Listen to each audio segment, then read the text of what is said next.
What I'm going to do on the rear section of the frame where I cut it off, as I left it a little extra long, my plan is, as you can see on the other side, kind of made a Pac-Man mouth out of it. And what I'm going to do is I'm going to take those and squeeze them together, bring it to a point, and weld it up. Give a little bit of more than just a flat end like this side and just cap it off. I ain't going to do that.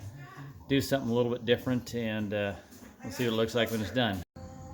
Okay, there's the end result, or near the end. Got a little bit of fill to do, and it turned out pretty well. I tried to maintain that factory top ridge and the bottom one. The bottom one's a little thicker, which is why it looks so different right here. I don't want to grind it down. Trying to leave it as though it was done from the factory, although it's clearly not. Turned out pretty well. Came out pretty straight. Backside's got a little fill work to do there also. So now it's on to the second side and see how close I can get them to match. So that first side, I took out that triangle piece, as you just saw, and didn't work out that great. The end result's fine, but I had to do some filling and put pieces of metal back in there. So on the second side, I'm going this matter, see how it works out. What was happening is when I was trying to fold down these pieces, I was getting a buckle at this point because all I did is take out a triangle the opposite direction, and it left a lot of material from here to here, and it was buckling out. So I ended up cutting some stuff out, putting some metal back, changing the whole way it worked. So let's see how this bends down.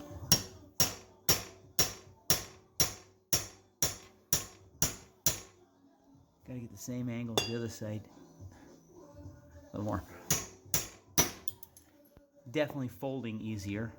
I can see I'm gonna have to remove some more of this center piece out of here before I fold the other one up.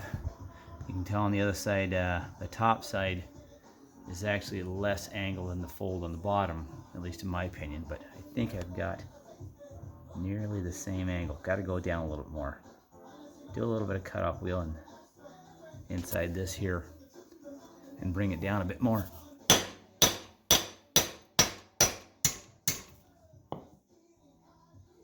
Maybe not. Just about there.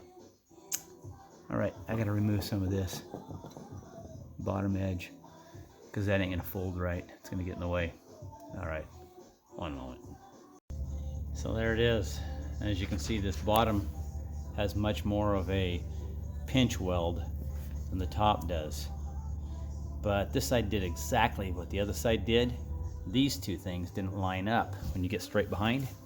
It folded a little odd, and it took a bit of coercion with a hammer to move that over. I think it's possibly because this edge has more metal on this side, and it caused it to come up, and when it came up it moved inward. But you can't really see from the angle or the lighting, but this here actually looks like it's pulling out, and when I got the other one lined up, you'll see that it folds outward. So this line comes up and then moves out to line up with the top. I'll get it lined up, get it welded up. It leaves a bit of a gap up here, but I've still got to go up with this, so I'm going to remove some of this. That'll pull them together a little closer. Okay, there it is before it's all ground down. Got it all welded up. Built the ridge. Got it fairly straight, kind of like I did the other side. You see it runs a little bit crooked.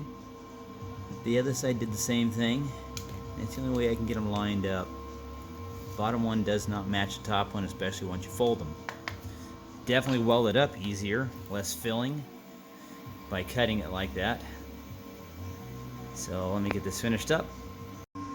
Well, I've just been burning along on this, not doing much video. So I think what I've done since the last bit was I worked on the rear here, and I wanted to get the fender on. Now I realize this fender's got holes in it. I'm not sure how I'm going to cover that up, but I like to try to use the original stuff. So I wanted to use the original side mount holes, which are clear down in here, and that wasn't going to work because the shock's there. So I'm going to end up trimming this a little bit in here to clean that up.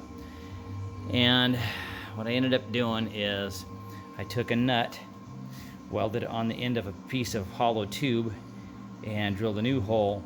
The nut is here on this end of this tube, and then welded the tube piece to the inside edge of the frame.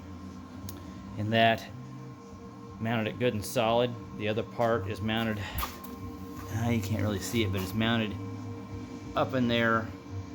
And what I'm currently working on is, since it will have a solo seat on it, it sits in the original bracket that was back on the pieces extended back here. I cut it off, mounted it up in here, as you can see right there, and open the holes up to where it'll allow the seat post sit in there. So I got to have a spot for the front, which is right here, and it'll land right in the middle of it. And I'll drill that hole, but I don't want to have this all open. So I took a piece of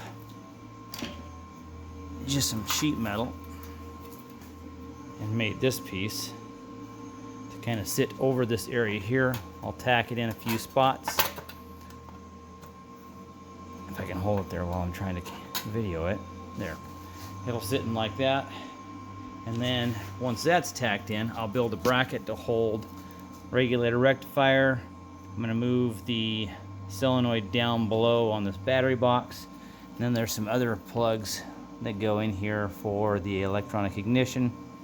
Those will all be mounted on the bottom side right here. I'm going to get this tacked down and keep going. Try to get this thing done in a certain amount of time, and it doesn't give me a lot of time to video. All right, there it is. Just tacked in. Don't know how far if I'll full weld it or not. Seat sits down there nice and flush where I want it to sit. It has a great position for sitting. I kind of like how it flows off the tank lip there, straight down, curls into the seat, and then drops back down with the fender. Has a good look, feels comfortable sitting on it. Kind of finishes off that area without putting the seat right there on the tank. All right. Underneath this top piece that I added to it finishes off the area where the seat will be mounted, and it would just leave an emptiness around this.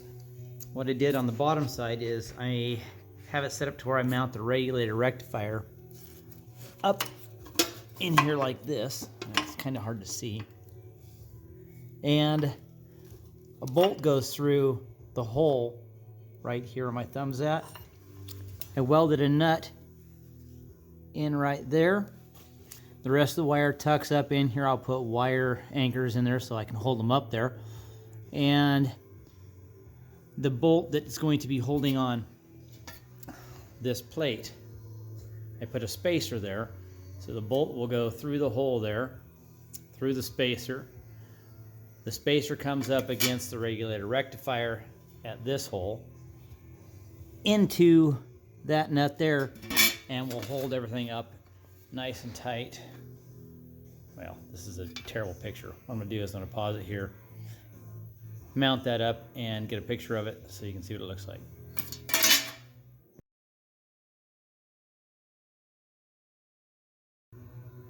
So there's what it looks like with that bolted in. It's not tight, but the best way I can explain it is the short video here.